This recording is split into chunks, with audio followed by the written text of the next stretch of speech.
The city of Beaverton, Ohio was not the place to be, especially if you're on a motorcycle. Take a look at this shocking video posted by CNN.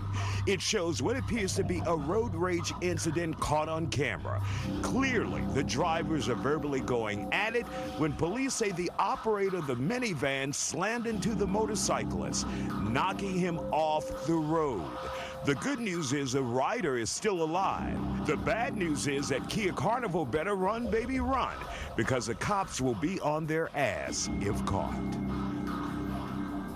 All right, our guests are here to talk about that craziness. Joining us now, Josh Kane, Texas Motor Safety Foundation, and Judge Mike Fields, who's an avid bike rider. Glad to have you both here on The Factor Uncensored. So, Josh, when you see something like that, just how nerve-wracking is it to see, and scary, to see a car run a motorcyclist off the road?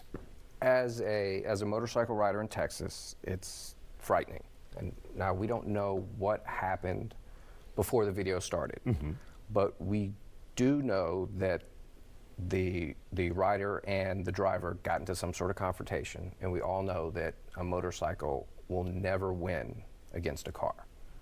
With that being said, the driver of the automobile could have killed the motorcycle rider. It was obviously an intentional act to throw him off the bike, and he did. And if there wasn't video footage, I mean, the chances of the driver facing charges are, so small. But with that being said, as a motorcycle rider, you just have to take precautions when you're on the bike and ride like you're invisible. And having road rage, no matter what happened, it's just not a good idea.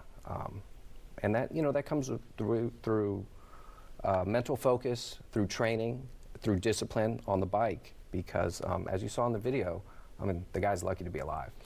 And Judge, when you're out on the highways and the streets on your hog, do you do defensive driving? Are you always looking out for the cars? Because sometimes they can't see you.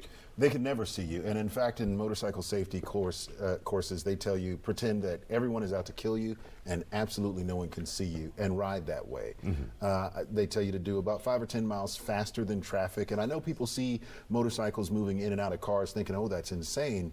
Well, for us, when you're on a bike, this is long, but compare it to a Fiat 500. It's shorter than that. If I see 2 car lengths, I see 3 or 4 motorcycle bike links. And so me getting in between those spaces to get to a safe place is not hard to do.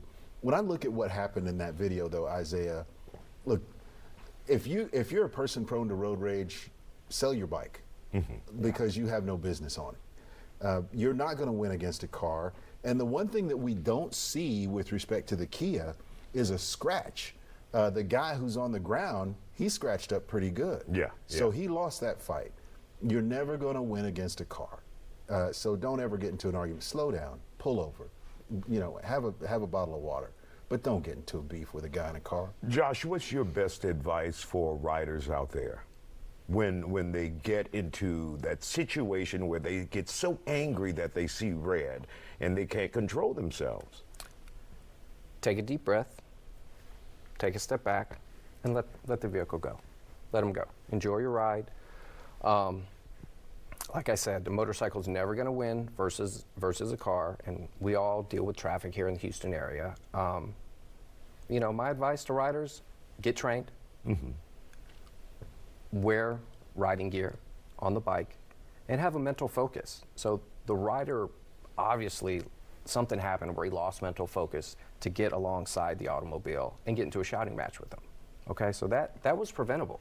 I don't know what happened before the video started, but with the rider getting up alongside in a verbal shouting match on the highway with the automobile, that was a mistake, and it could have been prevented, what happened right here. And Judge, looking at that from the legal perspective, who would be charged? Does it matter what the cyclist said to this person if they caused the person to get angry and hit him, or it doesn't matter, you've committed a crime when you knocked him off the road? Look, sticks and stones and apparently Kias may break bones, but words will never hurt you. And in this instance, it doesn't matter what the motorcyclist said. There was no reason to go at him like that. You know, that's Oregon, where, quite frankly, it's one of the safest places to ride a motorcycle. Texas is second only to Mississippi in motorcycle fatalities, and they're usually guys my age. I'm 59. You know, I've lost a step, maybe a half, and getting into that kind of nonsense with a person in a car, I don't do it. And for those who want lessons, even if they already have their bike, where should they go? Who should they reach out to get the guidance they need to stay out of a situation like that? I would start with the Motorcycle Safety Foundation. They offer a variety of courses from beginner to experienced riders. Even experienced riders that have been riding for a long time, you will learn something if you take a safety course. Awesome Riding on the west side of Houston has tons of classes. Stubbs Harley-Davidson on the southeast side, weekday, weekend classes. Whether you've been riding for 20 years or you've never been on a motorcycle, take a safety course.